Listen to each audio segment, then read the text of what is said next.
नमस्कार विद्यार्थी मित्र मैत्रिणींनो, केसागर पब्लिकेशनच्या केसागर करिअर अकॅडमी युट्यूब चॅनलवरती तुमचं पुन्हा एकदा स्वागत आहे। राज्यसेवा पूर्व परीक्षा आहे मे 2026 मध्ये आणि तुमचे वैकल्पिक विषय तुम्ही चूज करून झाले असतील। वैकल्पिक विषयामध्ये तुम्हाला जिओग्राफी, हिस्ट्री, पॉलिटिकल सायन्स, तुमचं मॅथ्स असेल, सोशियोलॉजी असेल किंवा इतर अजून ऑप्शनल असतील। याच्या सोबतच काही विद्यार्थ्यांना मराठी साहित्य ऑप्शनल घ्यायचा असतो, बरोबर। इच्छा तर खूप असते, पण पुस्तकं अवेलेबल होतील का नाही या विचाराने काही विद्यार्थी थोडंसं इथं रिस्क घ्यायला मागे पुढे बघतात, ठीक आहे। तर लक्षात घ्या, ऑप्शनल तुम्ही असा चूज करा की जिथं तुमचा फायदा पण झाला पाहिजे, जीएस ला पण फायदा झाला पाहिजे, ही सगळ्यात महत्वाची गोष्ट। आणि अजून एक इथं दुसरा कन्सर्न एक राहतो की आपला इंटरेस्ट कशामध्ये जास्त आहे, बरोबर। जसं की एक्झाम्पल आपण देतो की मराठी साहित्य, एखाद्या विद्यार्थ्याला वाटत असेल की मी खूप चांगलं याच्यामध्ये करू शकतो, लिहू शकतो आन्सर, तर डेफिनेटली तुम्ही मराठी साहित्य ऑप्शन चूज करा।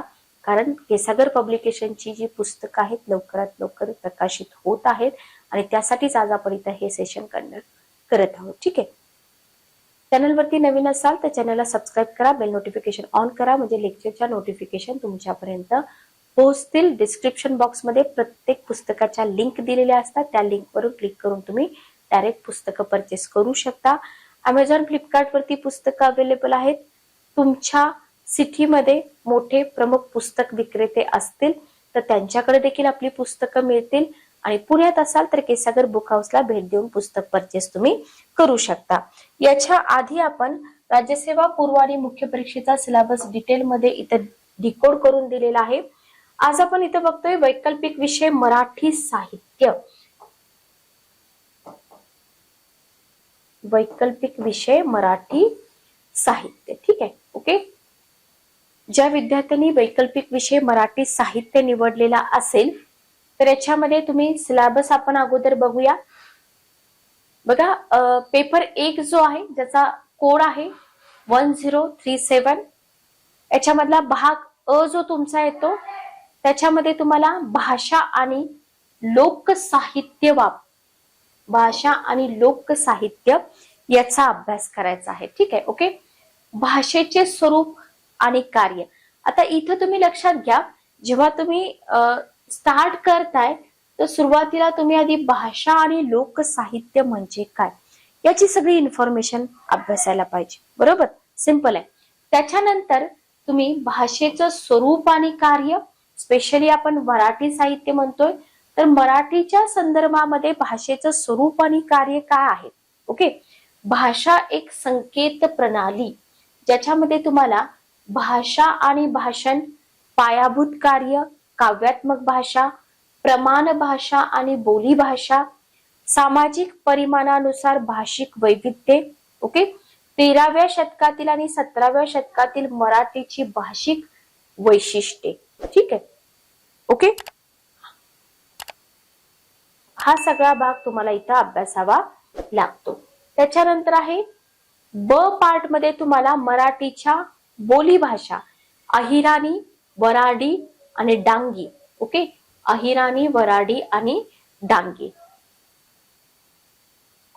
मराठी व्याकरणामध्ये शब्दांच्या जाती, विभक्ती विचार, प्रयोग विचार, लोकसाहित्याचे स्वरूप आणि प्रकार, व्हेरी व्हेरी इम्पॉर्टंट, मराठीच्या विशेष संदर्भासह लोकगीत, लोककथा, लोकनाट्य, ठीक आहे। इथं तुमचा अ भाग आहे ना, तो अ भाग संपतो, बघून घ्या, अ भाग संपतो। अ भागामध्ये तुम्हाला भाषा आणि काय अभ्यासायचं आहे, लोकसाहित्य।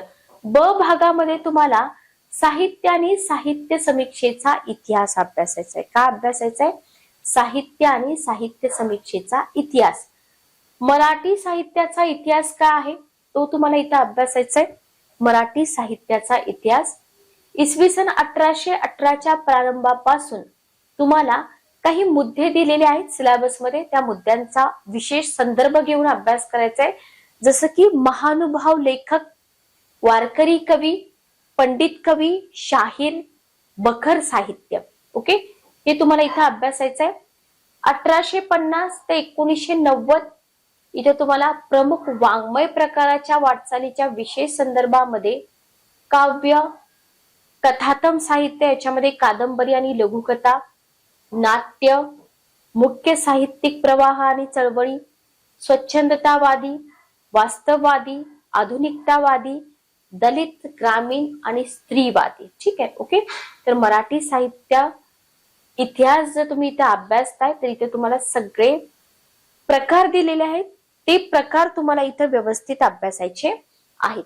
त्याच्यानंतर बी पार्ट मध्ये तुम्हाला साहित्य समीक्षा आहे, ज्याच्यामध्ये तुम्हाला साहित्याचं स्वरूप आणि कार्य, साहित्याचे मूल्यांकन, साहित्य समीक्षेचे स्वरूप, उद्दिष्ट आणि पद्धती, साहित्य संस्कृती आणि समाज. आता तुम्ही म्हणाल की मॅडम हा जो सगळा सिलेबस आहे हा सगळा आम्हाला एकत्रितपणे कसा मिळेल किंवा कुठं मिळेल, तर इथं डॉक्टर चंद्रशेखर भगत लिखित मराठी साहित्य पेपर 1 लवकरच प्रकाशित होत आहे. ठीक आहे, ओके. त्याच्यामुळे टेन्शन घ्यायची गरज नाही. पेपर क्रमांक 1 आणि पेपर क्रमांक 2 सुद्धा चंद्रशेखर भगत सरांचाच इथं पब्लिश होत आहे लवकरच. ठीक आहे. याच्यानंतर बघा पेपर क्रमांक 2, इथं तुमचा पेपर क्रमांक 1 संपतो. ओके, पेपर क्रमांक 1 संपतो. पेपर क्रमांक 2 जर तुम्ही बघितला 1038 उत्तर मराठीतच तुम्हाला लिहायचे. नेमलेल्या साहित्य कृतींचा संहितालक्षी अभ्यास. बघा, नेमलेल्या साहित्य कृतींचा संहितालक्षी अभ्यास. आता या अभ्यास पत्रिका जी आहे ना, तर त्याच्यासाठी साहित्य कृतींचे प्रत्यक्ष वाचन आवश्यक आहे. Very very important. ठीक आहे, वाचन तुमचं गरजेचं आहे. उमेदवारांच्या साहित्यिक क्षमतांचे मूल्यमापन याच्यामध्ये अपेक्षित आहे. गद्यमध्ये तुम्ही जर बघितलं तर स्मृतीस्थळ हे तुम्हाला वाचायचंय, सगळं लक्षात घ्या. महात्मा ज्योतिबा फुले, शेतकऱ्यांचा आसूड, सार्वजनिक सत्यधर्म, केतकर यांचे ब्राह्मण कन्या, प्र के अत्रे यांचे साष्टांग नमस्कार, शरदचंद्र मुक्तिबोध, जन हे वोळूत जेते, उद्धव शेळके यांचे शिरान, बाबूराव बागुल यांचे जेव्हा मी जात चोरली होती, गौरी देशपांडे एक एक पान गळावया, प्र ई सोनकांबळे आठवणींचे पक्षी. ठीक आहे, तर हे सगळं तुम्हाला इथं स्वतः वाचायचं आहे, लक्षात घ्या. भाग अ मधलं. ठीक आहे, भाग ब मध्ये तुम्हाला काव्यामध्ये नामदेवांची अभंगवाणी, याच्यामध्ये Inamdar, Relekar, Mirajkar, modern book depot Pune. ठीक आहे, पैंजण साहित्य प्रसार केंद्र नागपूर, दमयंती स्वयंवर, रघुनाथ पंडित, बालकवींची कविता, बालकवी विशाखा, कुसुमाग्रज, मृदगंध, विंदा करंदीकर, जाहीरनामा, नारायण सुर्वे, संध्याकाळच्या कविता, ग्रेस, या सत्तेत जीव रमत नाही, नामदेव ढसाळ. तर आता हा पेपर जो आहे ना, या पेपरसाठी सुद्धा मी तुम्हाला पाठीमागं पण बोलले की चंद्रशेखर भगत सरांचं पुस्तक लवकरच पब्लिश होत आहे. तर इथं तुमचा मराठी साहित्य जर तुम्ही घेत असाल तर मराठी साहित्याचा अभ्यासक्रम संपतो.